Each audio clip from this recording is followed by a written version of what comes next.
Maya had always felt more at home underwater than on land.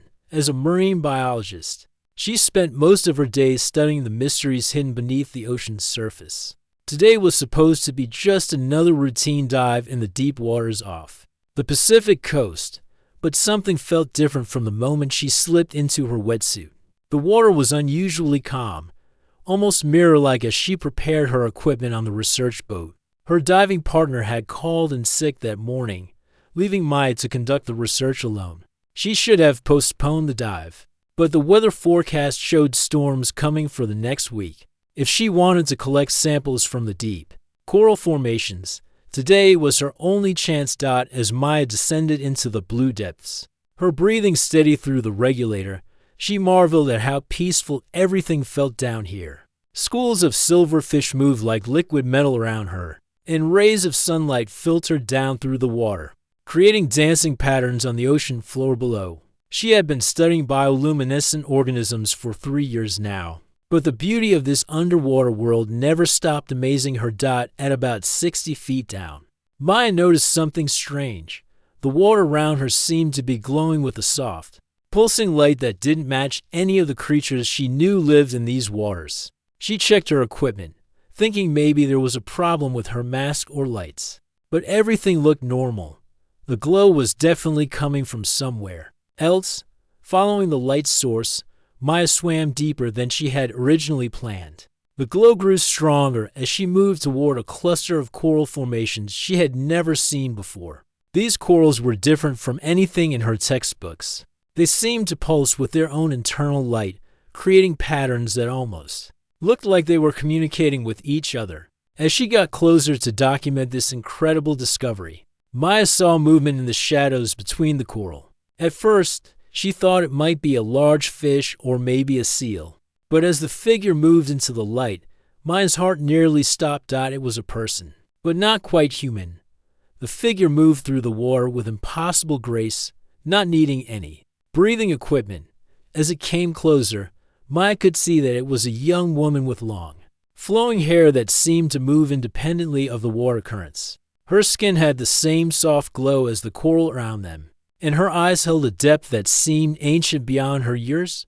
Maya floated there, completely frozen, unsure if what she was seeing was real or if she was experiencing some kind of nitrogen narcosis from diving to deep. The mysterious woman approached slowly, her movements careful and non-threatening. When she was close enough to touch, she reached out her hand and placed it gently on Maya's mask. Suddenly, Maya could hear a voice in her mind, soft and melodic like the sound of waves on a distant shore. The woman wasn't speaking with words, but somehow Maya understood everything she was trying to communicate. Her name was Coral, and she belonged to a people who had lived in the deepest parts of the ocean for thousands of years. They were called the Thalassari, and they were dying. For generations, her people had survived by drawing energy from the emotions of surface dwellers who ventured into their domain. Not just any emotions, but the deep, powerful feelings that humans call passion, the love for discovery, the excitement of adventure, the wonder at seeing something beautiful for the first time. But over the past 50 years, fewer humans had been coming to the deep waters. Those who did come were often in large groups with loud machines that scared the Thalassari away. The pollution from the surface had forced them to retreat to deeper and deeper waters, far from where they could encounter the passionate energy they needed to survive. Coral explained that she had been living on the energy reserves of her people for months now, but those reserves were almost gone. She was among the youngest of her kind, and if she died, much of their ancient knowledge would die with her. Her people had already lost so many elders to this slow starvation. Maya felt a strange warmth spreading through her chest as Coral continued to communicate. It wasn't just the story that moved her, but something deeper.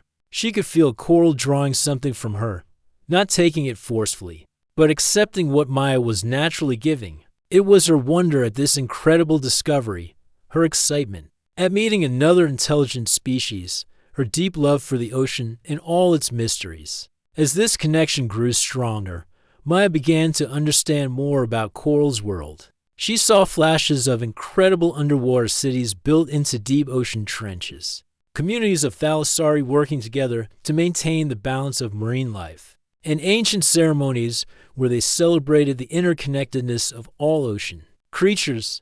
But she also felt Coral's sadness and fear.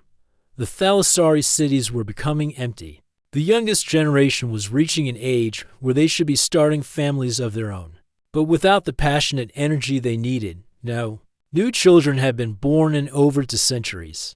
Coral's people were facing extinction, and there seemed to be no way to save them.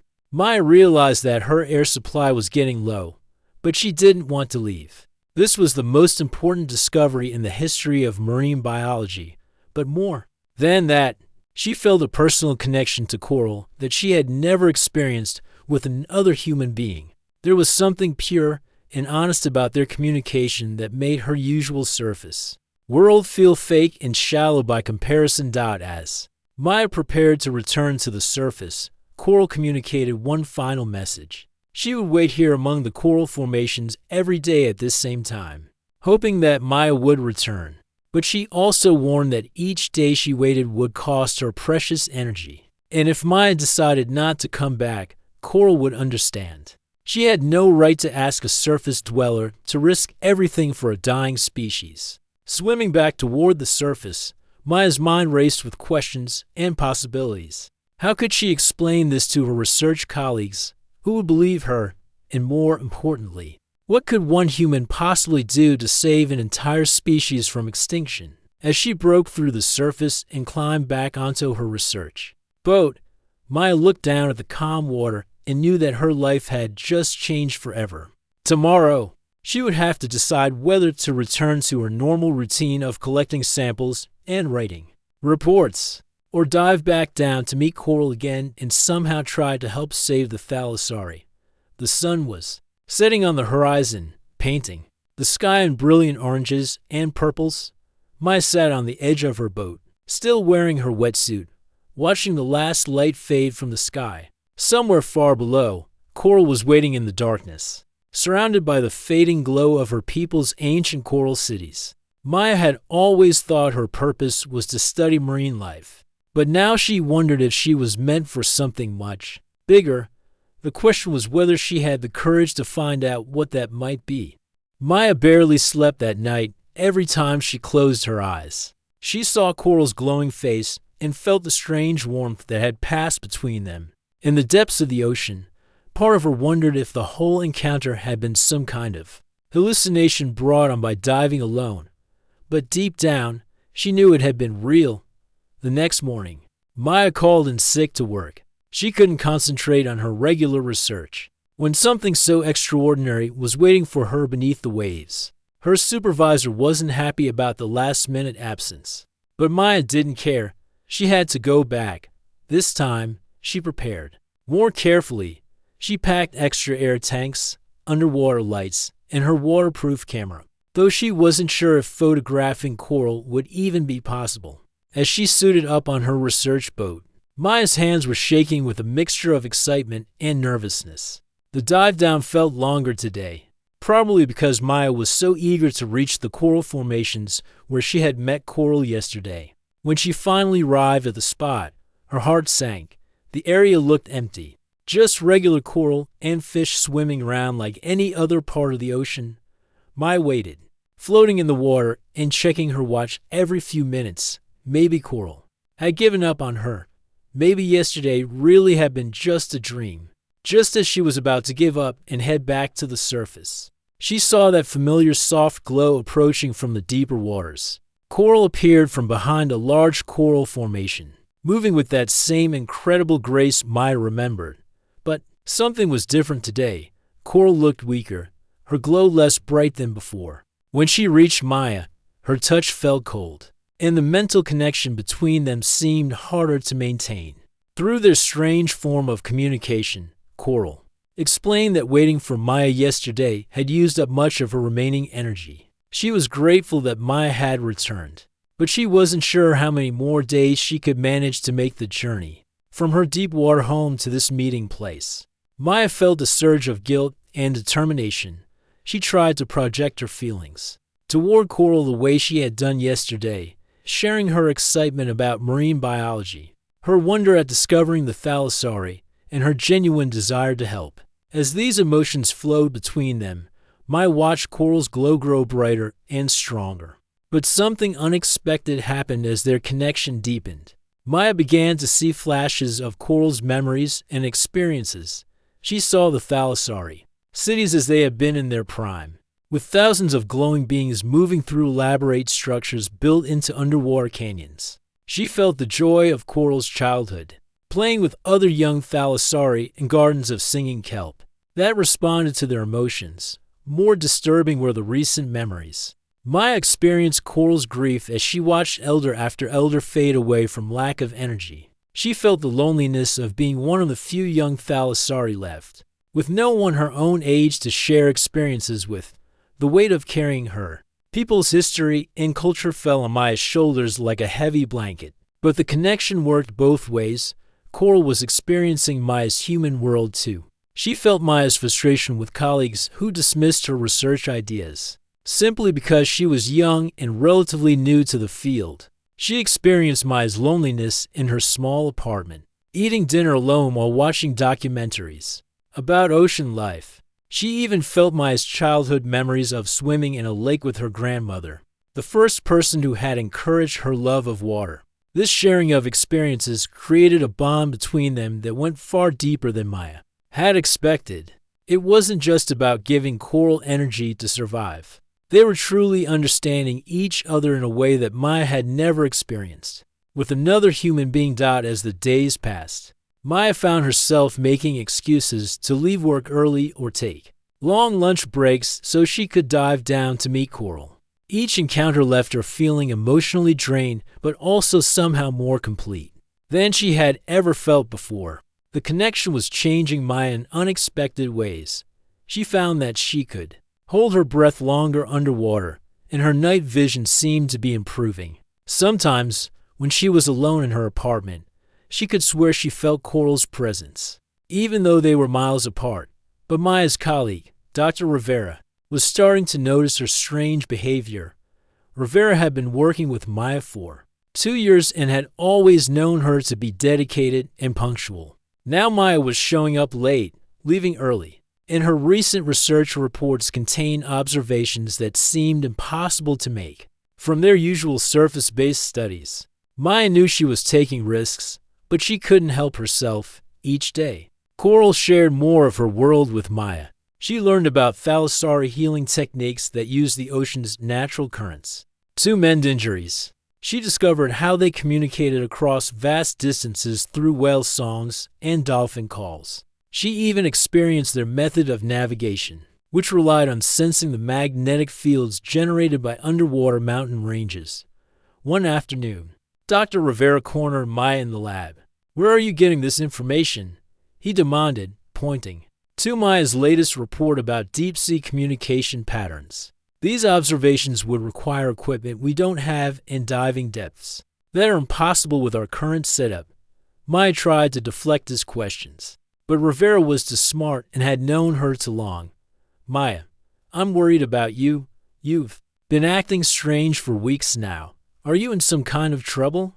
Are you working with another research team behind our backs?" The concern in Rivera's voice almost broke Maya's resolve.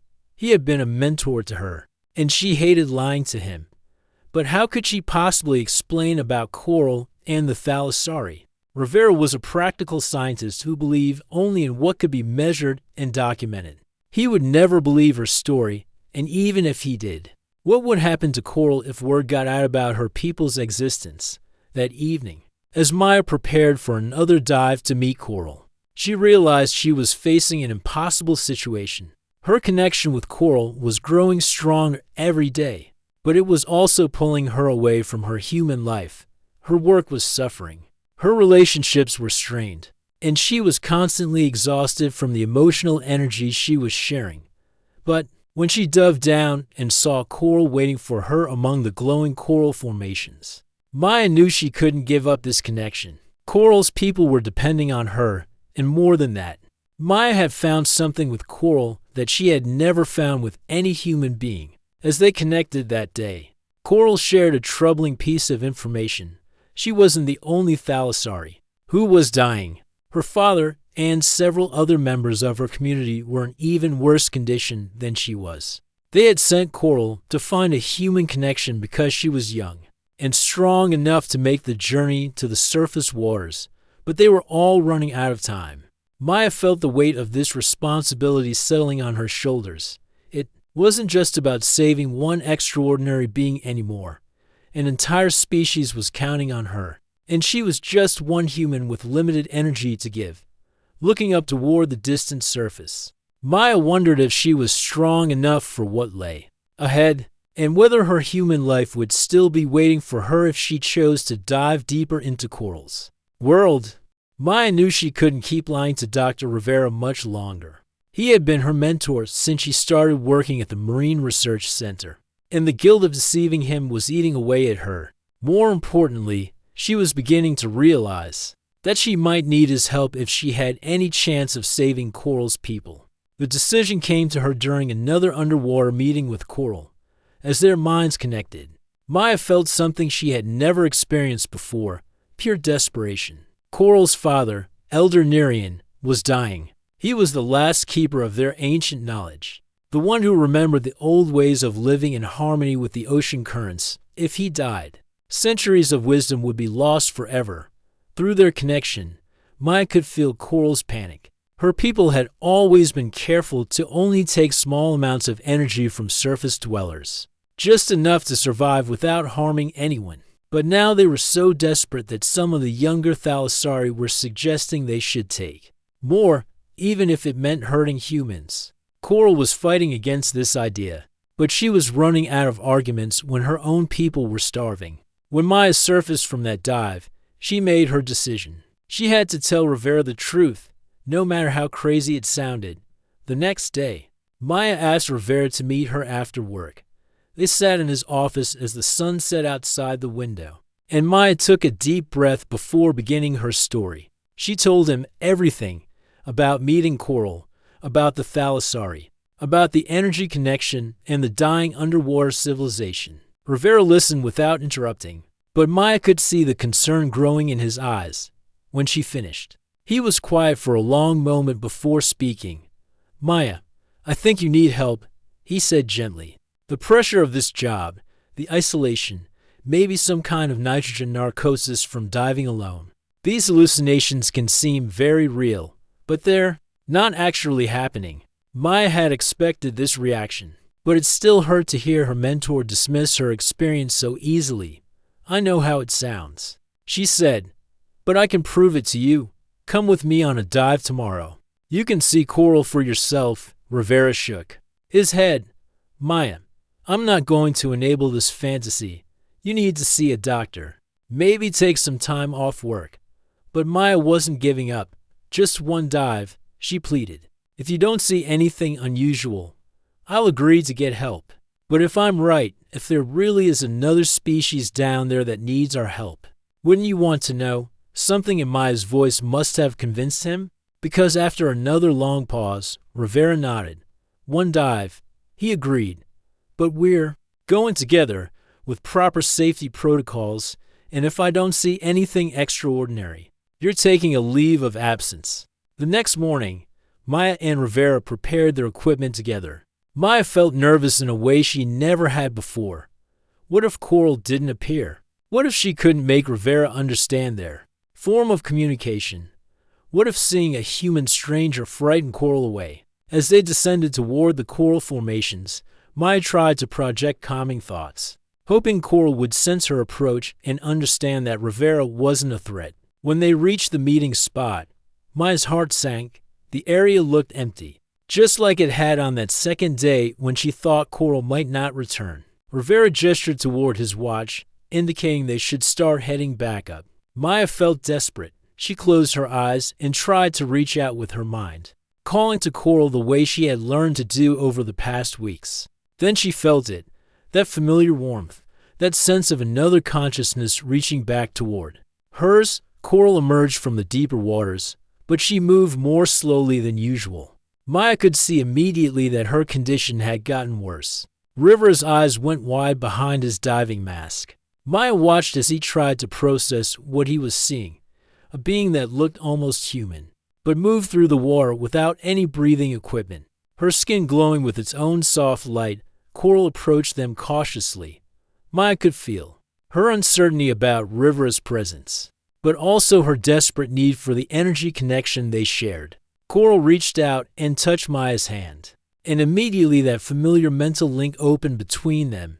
But something unexpected happened. As Maya connected with Coral, she felt Rivera's shock and amazement joining their mental conversation. Somehow, his proximity to their connection allowed him to experience it too. Through their shared link, Coral showed them both what Maya had only glimpsed before. They saw the vast thalassari cities built into underwater trenches, populated by thousands of glowing beings. They experienced the harmony of a civilization that had lived in perfect balance with ocean life for millennia, but they also saw the current reality. The cities were mostly empty now. The few remaining thalassari moved through their coral halls like ghosts, their light growing dimmer each day. Maya and Rivera felt the weight of centuries of knowledge and culture that was about to disappear forever. Most shocking of all was the revelation about reproduction. The thalassari didn't just need passionate energy to survive, they needed it to create new life. Without the deep emotional connections they had once shared with surface dwellers, no new thalassari children had been born in over 100 years. Coral herself was considered young, at 89 years old, barely an adult by thalassari standards. But she might be among the last of her kind ever born, if something didn't change soon. The thalassari would fade into legend, taking their knowledge of the deep ocean secrets with them. As their mental connection ended and Coral retreated back to the depths, Maya and Rivera swam to the surface in stunned silence. When they finally climbed aboard their research boat, Rivera collapsed onto a bench, pulling off his diving mask with shaking hands. "This changes everything," he whispered. "Not just marine biology, but our entire understanding of life on Earth. We're talking about a species with intelligence, culture, technology we can barely comprehend." Maya felt a mixture of relief and terror. Relief that Rivera finally believed her, but terror at the implications of what they had learned. "What do we do now?" she asked. Rivera was quiet for a long time, staring out at the calm ocean surface. "We have to help them," he said finally. "But Maya, what you've been doing, sharing your energy with Coral, it's not sustainable. I could see how much it was draining you, even in that short connection. If you keep this up, it's going to kill you." Maya had been trying not to think about that. She had noticed the physical changes over the past weeks, the weight loss, the exhaustion, the way she sometimes felt disconnected from her own body. But hearing Rivera say it out loud made it real. "So what's the alternative?" Maya asked. "Let them all die?" Rivera shook his head. "There has to be another way. We're scientists, Maya. Our job is to find solutions, not just throw our lives away in a desperate attempt to solve problems." As they headed back to shore, Maya felt the weight of responsibility settling on her shoulders like a heavy cloak. She had wanted Rivera's help, but now she realized that saving the thalassari was going to be far more complicated than she had imagined. They needed to find a way to help an entire species without destroying themselves in the process, and somewhere in the deep waters behind them, Coral was waiting, growing weaker each day, trusting that the surface dwellers she had connected with would find a way to save her people before it was too late. 3 weeks after Rivera's first encounter with Coral, everything started falling apart. Maya was losing weight rapidly, dark circles had formed under her eyes, and she sometimes forgot entire conversations she'd had just hours before. The energy sharing with Coral and the other dying thalassari was taking a toll on her body that she could no longer hide. But things got worse when Dr. Peterson from the National Marine Research Institute showed up at their lab unannounced. Peterson was known for swooping in whenever unusual readings or unexplained phenomena appeared in coastal research areas. His visits usually meant that government agencies and private corporations weren't far behind. "We've been monitoring some interesting energy signatures in your research area," Peterson told Maya and Rivera, spreading out charts and data printouts across their lab table. "Unusual bioluminescent patterns, temperature variations that don't match seasonal norms, and some very strange sonar readings that suggest large structures where our maps show empty ocean. Floor. Maya felt her blood run cold. She glanced at Rivera, who was trying to maintain a calm expression. But she could see the worry in his eyes. They had been so focused on helping the Thalassari that they hadn't considered how their activities might look to outside observers. We're just conducting routine coral studies, Rivera said carefully. Nothing unusual in our findings. Peterson smiled, but it wasn't a friendly expression. That's interesting, because satellite imagery shows your research boat making daily trips to the same coordinates, often staying in position for hours at a time. That's not typical behavior for coral sampling. Over the next few days, Maya and Rivera noticed other signs that their secret was in danger. Unfamiliar boats appeared on the horizon during their dives. Helicopter flyovers became more frequent. Someone had clearly taken an interest in their research area. The pressure couldn't have come at a worse time. Coral had brought Maya deeper into Thalassari territory than ever before, and what she saw there broke her heart. The ancient city was magnificent even in its dying state, towering spires of living coral that pulsed with fading light, gardens of sea plants that had been carefully cultivated for centuries, and libraries where knowledge was stored in patterns of bioluminescent algae. But it was also a graveyard. Maya swam past chambers where elder Thalassari lay in their final rest, their bodies slowly dissolving into the coral structures they had helped build over their long lifetimes. The few remaining survivors moved through their city like shadows, barely maintaining enough energy to keep the most essential areas functioning. Elder Nerian was among the weakest. When Maya finally met him, she was shocked by how frail he appeared, compared to the strength she felt from his mind through their connection. He shared knowledge that made Maya realize just how dire the situation really was. The Thalassari weren't just guardians of their underwater cities. They were essential to the ocean's ecosystem in ways that human science had never discovered.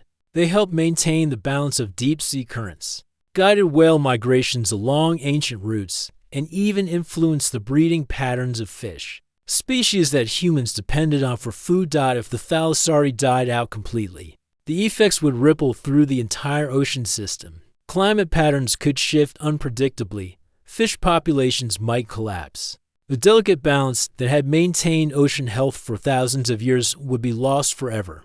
But Elder Nerian also revealed something that terrified Maya.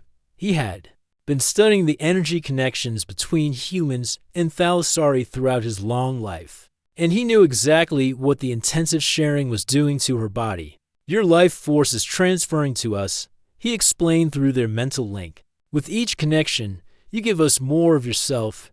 It is not something we take deliberately, but something you offer so freely that we cannot refuse it. If this continues, you will fade as we have been fading, but much more quickly. Maya felt Rivera's shock and fear through their shared connection. Elder Nerian continued, there have been others like you throughout our history, humans with the gift for deep connection, who gave their life energy to sustain us. They became legends in your world. Brilliant ocean explorers who achieved impossible things before dying young. But their sacrifice allowed small numbers of our people to survive through difficult times. The weight of this revelation hit Maya like a physical blow. She wasn't the first human to form this kind of bond with the Thalassari, and all the others had died from it. She was following a path that led to only one destination. But Elder Nerian wasn't finished. He showed her something that made her choice even harder. The first Thalassari birth. And over to centuries, deep in the protected heart of their city, a young couple had managed to create new life using the energy Maya had been sharing. The baby was tiny, barely glowing, but it represented hope for the entire species. One new birth requires the complete life force of a human with the gift, Elder Nerian explained. This child exists because of your sacrifice, but it will be the only one unless more humans like you can be found. Maya stared at the tiny glowing infant and felt her heart breaking. This baby had a chance at life because of what she was giving up, but was one life worth her entire human existence?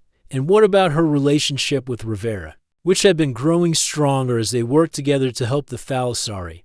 When they returned to the surface, Rivera was angrier than Maya had ever seen him. "They're asking you to die," he said, pacing back and forth on the research boat. "And they're not even being honest about it. They've known all along what this would cost you." Maya tried to defend the thalassari, but Rivera cut her off. "Maya, look at yourself. Really look. You're disappearing before my eyes. Your skin is pale. You've lost at least 20 pounds, and sometimes when you're talking to me, it's like you're not completely there anymore."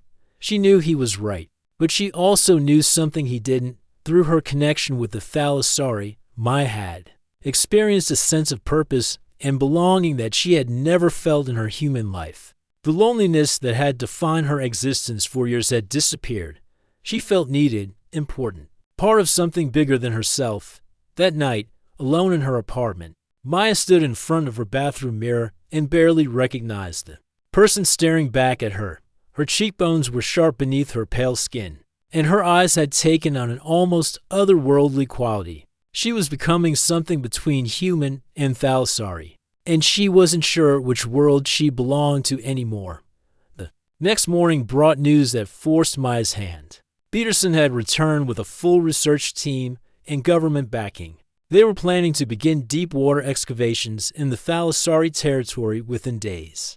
If they discovered the underwater cities, it would mean the end of everything.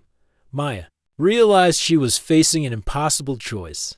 She could continue giving her life energy to the thalassari, knowing it would eventually kill her but might save their species. Or she could try to find another solution, risking that the thalassari would die out before she could help them, and potentially exposing them to human exploitation. Standing on the deck of the research boat that evening, watching the sunset, over the waters where corals people were fighting for survival, Maya knew that whatever choice she made would change everything. The question was whether she had the courage to sacrifice her human life for the continuation of an ancient species, or whether she could find a third option that no one had considered before. Time was running out, and Maya could feel the weight of an entire civilization's future resting on her shoulders.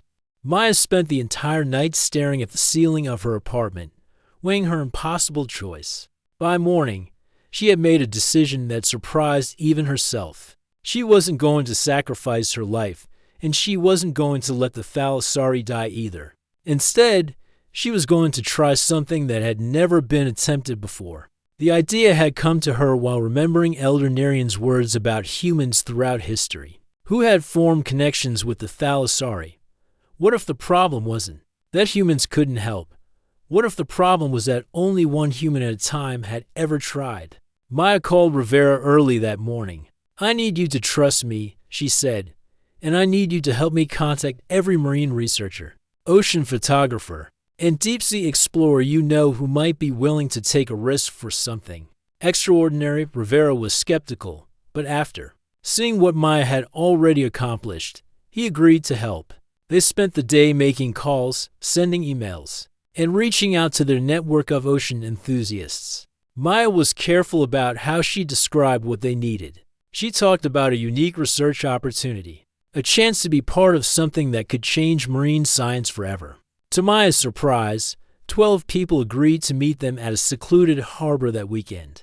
They came from all different backgrounds. Alex was an underwater photographer who had spent years documenting coral reefs. Dr. Chen was a marine veterinarian who worked with injured sea mammals. And Luna was a free-diving instructor who held several breath-holding records. When Maya told them the truth about the thalassari, she expected most of them to leave. Instead, something magical happened. Each person who heard the story felt the same pull that Maya had experienced, a sense that they were being called to help save something precious and irreplaceable. "I've always felt like the ocean was trying to tell me something," Luna said quietly. "Like there was more down there than we realized. This explains so much." Alex nodded in agreement. "I've been taking pictures underwater for 15 years, and sometimes I'd see lights or movements that didn't match any known sea life. I always wondered what they might be." The first group dive was unlike anything Maya had ever experienced. She led the 12 volunteers down to the coral formations where she usually met coral, her heart pounding with nervous excitement. What if coral was frightened by so many humans at once? What if the connection only worked with one person when Coral appeared? Maya could feel her surprise and uncertainty. But as the group formed a circle around her, something beautiful began to happen. Each person contributed their own unique form of passionate energy. Alex's artistic wonder at the ocean's beauty, Luna's deep respect for the power of water, Dr. Chen's compassion for all living creatures. Instead of one intense connection that drained Maya completely, there were now multiple smaller connections that each person could sustain. Without serious harm, the energy flowed between all of them, creating a network of support that was stronger and more stable than anything Maya had managed alone. Coral's glow brightened immediately, and through their shared mental link, Maya felt her joy and amazement for the first time in months. Coral wasn't struggling just to survive. She had enough energy to think clearly, to hope, to plan for the future. Over the following weeks, Maya and Rivera worked to establish what they secretly called the Deepwater Research Foundation. On the surface, it appeared to be a legitimate organization focused on ocean conservation and deep-sea studies. In reality, it served as a cover for their work with the Thalassari. The group of 12 volunteers became the Foundation's core research team. Each person contributed a few hours of energy connection with the Thalassari each week, rotating the responsibility so that no one person was overwhelmed. They were all carefully chosen for their genuine love of the ocean and their ability to form the deep emotional connections that the Thalassari needed. Maya also made another important decision during this time.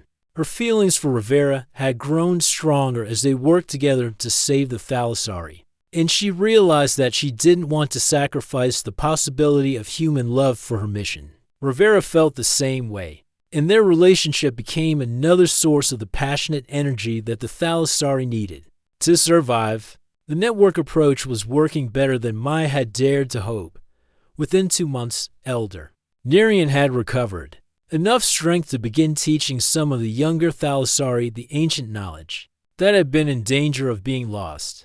3 more Thalassari births occurred, each one sustained by the collective energy of the human network, rather than the life force of a single person. But Maya's greatest success came when she convinced Coral to become an ambassador between the two species.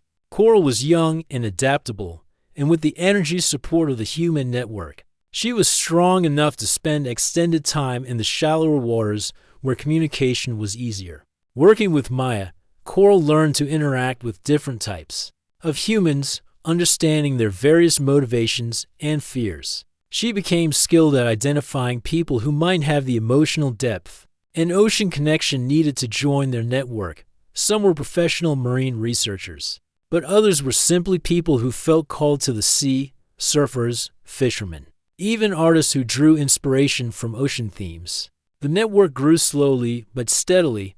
By the end of the first year, they had 43 humans contributing energy to support the Thalassari community. Each new person brought their own unique perspective and skills, making the network stronger and more diverse. Dr. Peterson and his government team eventually gave up their investigation when they couldn't find anything concrete to report. The Thalassari had become experts at avoiding detection, and Maya's foundation provided legitimate cover for the unusual activity in their research area. Maya often thought about how different her life had become from what she had originally planned. She was no longer just a marine biologist studying ocean creatures. She was a bridge between two species, helping to ensure that both could thrive together. The work wasn't always easy. Some humans couldn't handle the intensity of the Thalassari connection and had to leave the network. There were occasional conflicts between different approaches to helping, and Maya sometimes felt overwhelmed by the responsibility of coordinating everything. But when she dove down to visit the Thalassari cities and saw children playing in the coral gardens, when she felt the gratitude and joy flowing through the mental connections she shared with Coral's people, Maya knew that all the challenges were worth it. On a quiet evening 2 years after she first met Coral, Maya stood on the deck of the Research Foundation's boat, watching the sunset paint the ocean in brilliant colors. Rivera joined her, putting his arm around her shoulders as they looked out over the waters that had changed their lives. "Do you ever regret it?" he asked softly. Giving up your original research career for all this? Maya smiled, feeling the subtle mental presence of coral somewhere in the depths below, along with the warm network of connections linking dozens of humans to the Thalassari community they were helping to rebuild. How can I regret finding my true purpose? She replied. I thought I was meant to study the ocean, but it turns out I was meant to help save it, below the surface, in cities of living light that grew brighter each day. The future of two species intertwined like currents in the endless sea.